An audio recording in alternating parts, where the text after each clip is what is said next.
questions on fluid kinematics. First question, in a converging steady flow there is, so in a converging steady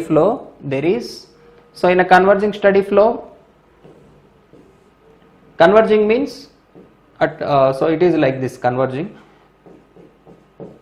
So V1 and so when we compare V1 and V2 by continuity equation, we can write Q is equal to A1 V1 is equal to A2 V2. So I can obviously say V2 will be greater than V1. So with respect to space there is acceleration, so that is convective acceleration.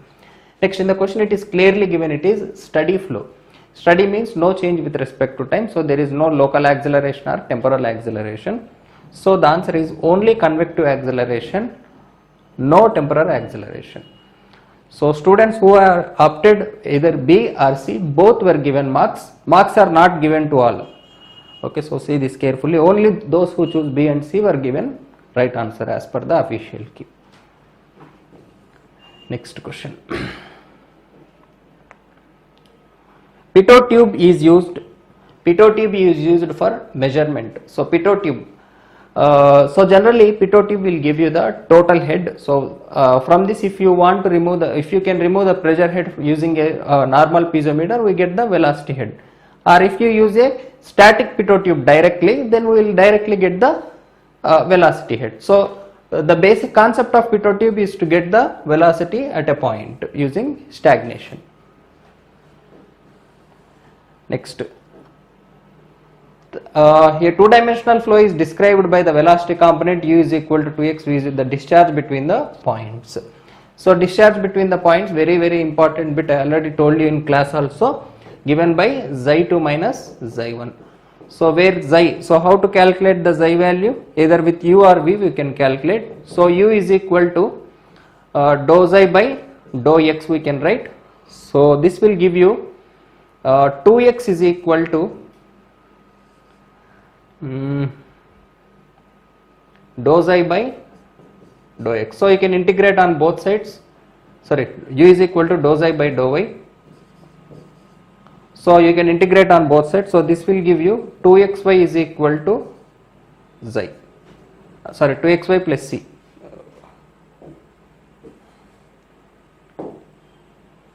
So this will give you integral of 2x dy is equal to integral of dou xi. So xi will be 2xy plus c. So whether you need to find the c value or not means obviously not required. Why means here we need to find the discharge xi2 minus xi1, obviously c will cancel. So why to waste our time in calculating the c? So xi2 minus xi1 is nothing but q. So q is nothing but d xi. So for xi2 minus xi1 means 2xy, 2 into what is xy? 2 into 2 minus 1 into 1. 4 minus 1, 3, 3 2 is 6. Next, velocity potential exists. Okay, so here I need to tell you something regarding the velocity potential. Whenever there is velocity potential, it means it is irrotational flow. This we already discussed in the class. But regarding Laplace function, I want to say one thing. Whenever Laplace function exists, if there is a phi function, that does not mean that you will defaultly have a Laplace function. Whenever there is a Laplace function, we can surely say it is irrotational. There is no doubt about it. So whenever there is phi, I can surely say that it is a irrotational flow. This is clear.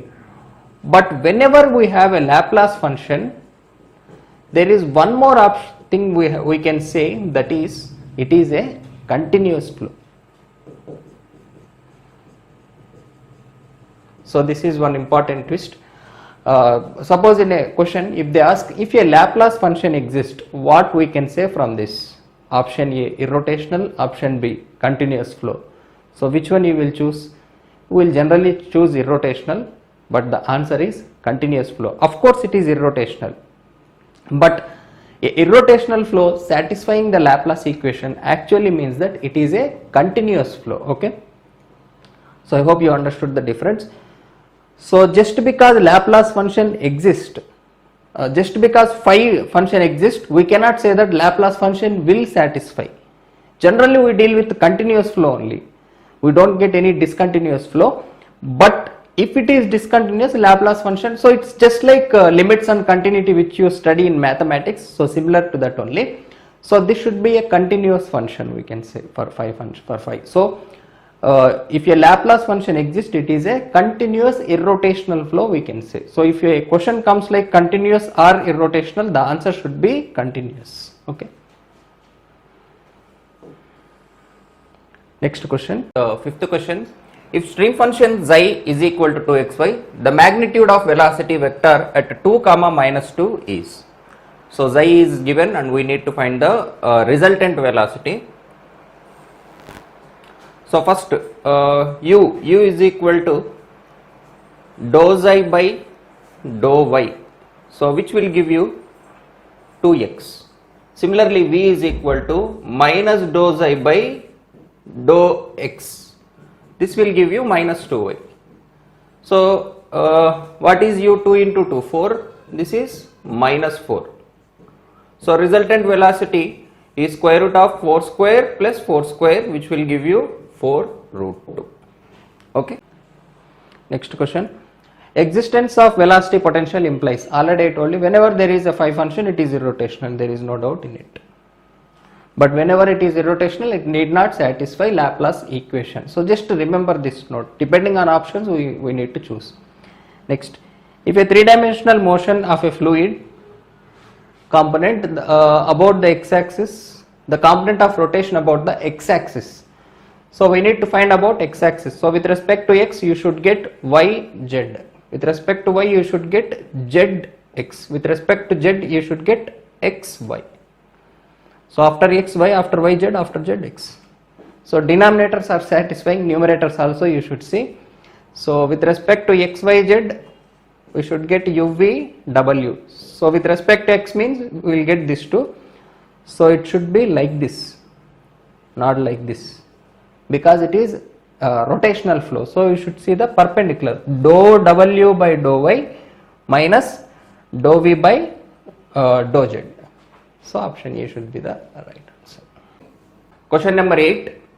If xi is equal to 3x square y minus y cube, the value of u and v are. Okay.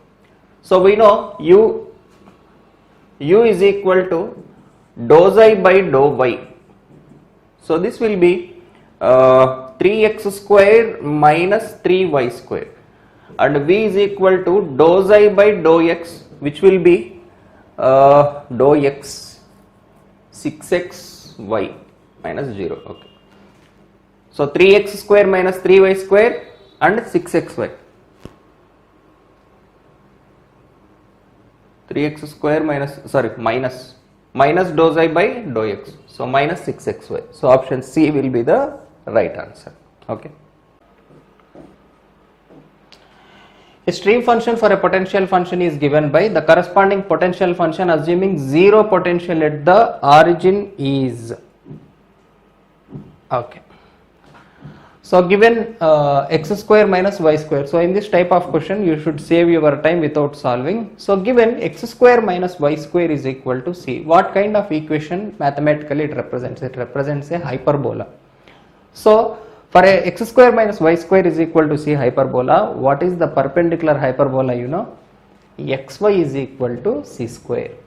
This is a standard question which many of you may be knowing. If you are not knowing mathematically, this is the thing. Okay.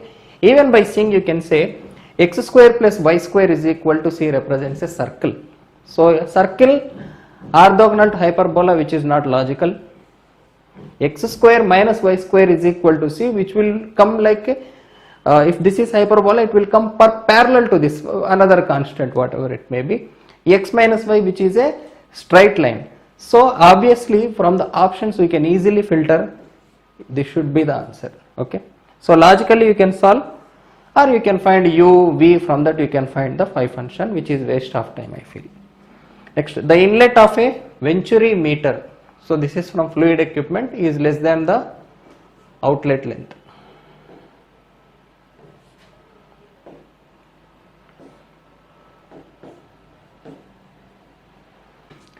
The inlet length of Venturi meter is equal to the outlet length, is more than, is less than, has no relation with the outlet length. So what is venturimeter? Venturimeter is equipment to measure the flow. So this is basically from flow measurement. So in a pipe, if you want to measure the how much discharge is going, we can simply install some venturimeter here. So when you install a venturimeter, so if you observe generally a venturimeter, it converges like this very quickly. So the diverging angle generally for the converging angle generally for inlet flow will be around 20 degrees. Okay. So here you will have a small throat, and from this again it diverges. Okay, so this is the venturimeter generally we see. So when we see the divergence angle, it will be some around some 5 to 15 degrees only. So exactly I don't remember the value. So and the throat diameter generally it will varies from 1/4 to 3/4 of the pipe diameter, or we can say approximately d/2 for the venturimeter.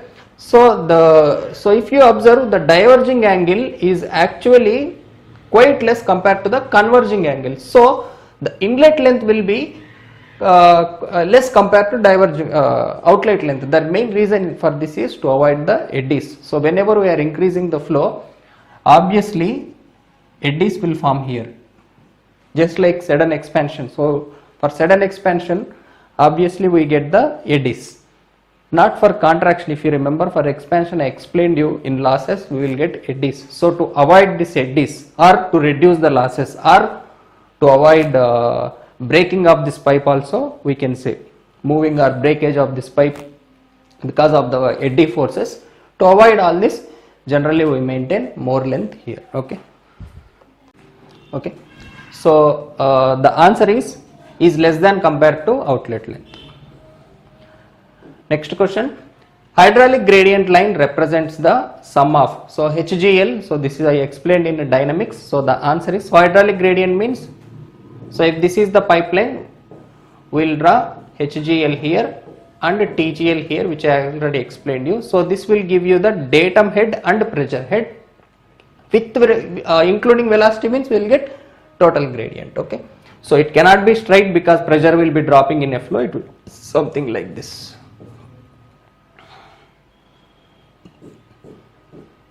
Okay, so the answer is, it gives the sum of datum and pressure head, option D. So this is from dynamics anyway. So that's all about problems in kinetics.